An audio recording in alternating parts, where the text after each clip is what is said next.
오늘도 아침 예배 나오신 여러분을 진심으로 환영하고 축복합니다. 함께 사도신경 하심으로 아침 예배 시작하겠습니다. 전능하사 천지를 만드신 하나님 아버지를 내가 믿사오며 그 외아들 우리 주 예수 그리스도를 믿사오니 이는 성령으로 잉태하사 동정녀 마리아에게 나시고 본디오 빌라도에게 고난을 받으사 십자가에 못 박혀 죽으시고 장사한 지 사흘 만에 죽은 자 가운데서 다시 살아나시며 하늘에 오르사 전능하신 하나님의 편에 앉아 계시다가 저리로서 산자와 죽은 자를 심판하러 오시리라. 성령을 믿사오며 거룩한 공예와 성도가 서로 교통한 것과 죄를 사하여 주시는 것과 몸이 다시 사는 것과 영원히 사는 것을 믿사옵나이다. 아멘.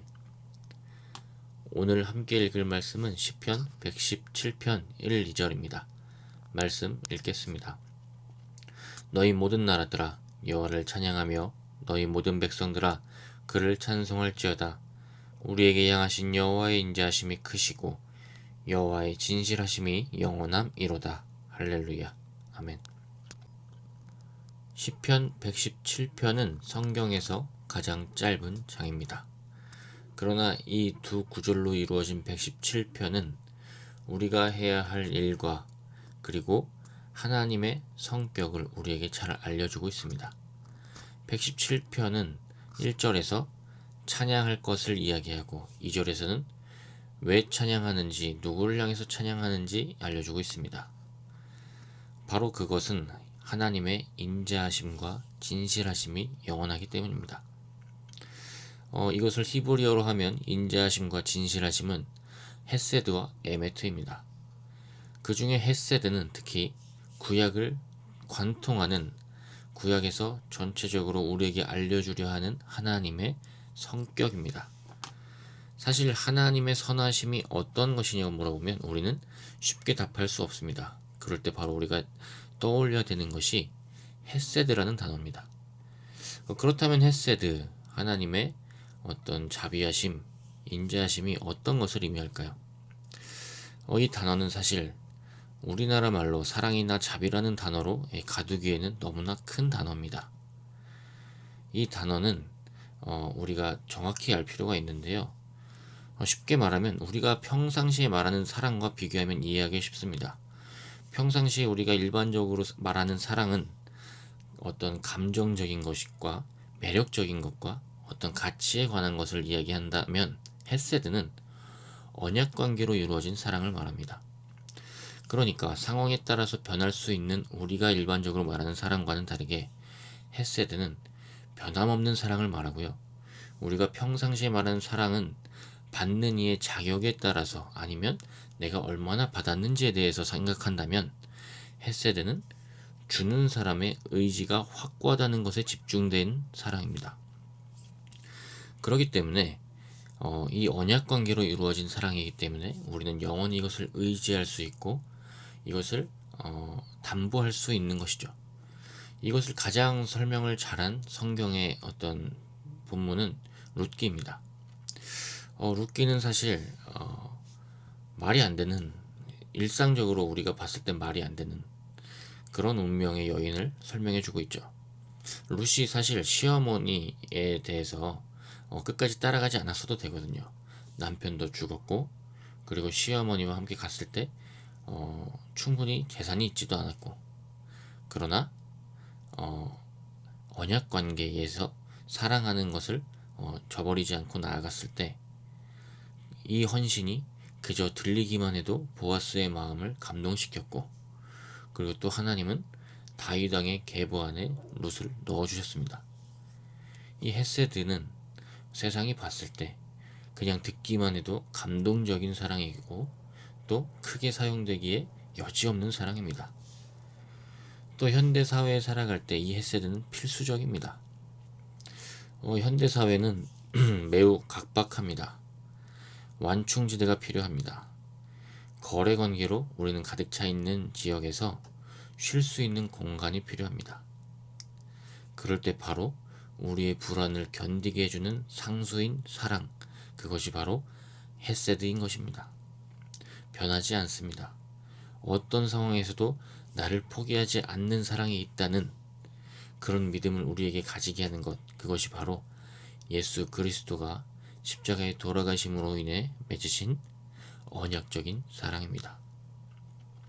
오늘 닥친 나의 작은 실패나 인생을 두렵게 만드는 세상의 어려움 속에 우리는 쉴 수 있는 것입니다. 제가 그 주일 설교를 준비하면서 이제 AI에게 몇 가지를 물어봤습니다. 제가 뭐 AI를 잘 사용하기를 좋아하진 않는데 최근에 핸드폰을 바꾸니까 6개월 무료로 이렇게 사용을 하게 해줘서 한번 물어봤습니다. 어떤 것이냐면 하나님이 필요하다고 생각하냐는 질문이었어요. 요즘 시대에 AI가 개발되었는데 혹은 인간은 스스로의 힘으로 많은 것을 해낼 수 있는데 과연 하나님은 왜 필요하다고 생각하는가 라는 거였습니다. 그때 AI가 답해준 것은 되게 의미가 있었어요. 사실 기대하지 않았는데 어떤 답변을 줬냐면 인간은 두려움이 있다는 거예요. 근데 인간이 만들어내는 것은 두려움이 없다는 거예요. 그러니까 인간은 두려움이 없는 것을 만들면서 착각하는 거죠. 두려움이 없다고. 그런데 인간은 사실 두려워서 만들고 있거든요. 그러니까 두려움 속에서 쉬어야 되는데 뭔가를 계속 하지 않으면 쉴 수 없는 존재가 됐고 절대자가 있어야 쉴 수 있는 존재고 그 뭔가 설명할 수 없는 빈 공간이 존재한다는 거예요. 사실 이것은 기독교적인 철학에도 매우 중요합니다. 하나님이 만드신 욕구죠. 욕구는 없는 것을 바라보지 않도록 우리를 이끌어줍니다. 예를 들어서 C.S. 루이스가 설명한 것은 이렇습니다. 우리가 배고픕니다. 먹고 싶습니다. 그건 음식이 있고 먹고 싶은 것이 있기 때문에 우리는 배고파합니다. 또 우리는 외로워합니다. 왜냐하면 이웃이 있고 사랑할 사람이 있고 사랑하고 싶은 사람이 있고 사랑을 받고 싶기 때문에 그것은 하나님이 만드신 세상에 존재하기 때문에 우리는 그런 욕구를 외로움의 욕구를 가지고 있습니다. 그런데 또 우리가 기억해야 되는 것은 두려워하는 욕구도 있다는 겁니다. 그것은 절대자가 있기 때문에 있다는 거예요. 제가 이 검색에서 여기까지 이제 생각을 하면서 나아갈 거라 생각을 안 했는데요. 그런데 이 헤세드가 우리 인생에 반드시 필요합니다. 우리 인간이 만든 세상은 한계가 있고 두려움이 기반되어 있고 우리는 그것으로 만족할 수 없습니다.